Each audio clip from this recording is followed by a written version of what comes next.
Burger King has announced its plans to drop toys from its children's menus in New Zealand. It's the first burger chain to do so in the country. But is the move driven by social responsibility and the fight against child obesity, or is it part of a larger marketing ploy?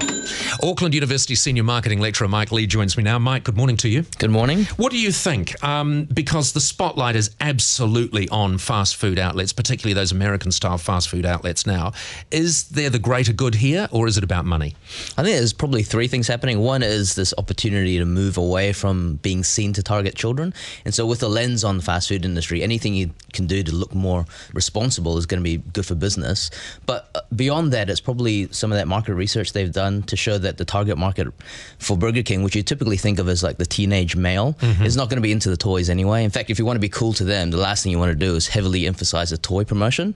So if you can save money by not having to deal with toys and bring down the cost of the products instead, then that's kind of win-win for the company and the target market of that company. It seems an extraordinary thing to say, but these sort of burger joints, for want of a better term, they have been trying, well, no, they're burger joints. I don't need a better term.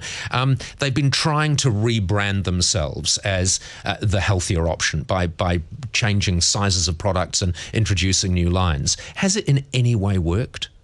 Well, for some of them, it's more about having the options there so that they don't become even more criticized for what they're doing, because obviously when you offer salads and other healthier options, then the onus then becomes on the consumer to say, hang on, we've got salads. So if you have a lettuce at one end of the counter, it doesn't matter how many burgers you're selling, as long as the lettuce is there as a potential choice, you're okay. Yeah, currently in this market it is, definitely. So you leave the choice up to the consumer and you let them make the decisions, and then that kind of, it's kind of, you can step back and say, well, we've provided the options and people are choosing, the market's speaking, and so who are we as a company to tell them what to eat? So Burger King is saying here, and they've quite clearly said that, this is about our social responsibility. They've said this is out of our own conscience that we're doing this. We're doing it to be a better supplier to the needs of human beings now.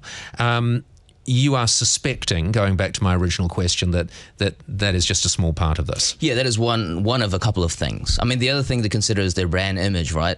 If they're wanting to appear cool to their core market, then the toys don't. And that's interesting, isn't it? It's different than McDonald's, because McDonald's have always sort of had that target for children, the playgrounds, things like that. They've had that younger demographic, the party area. Whereas, as you say, Burger King have been much more into the teenager and it's cool, it's hip.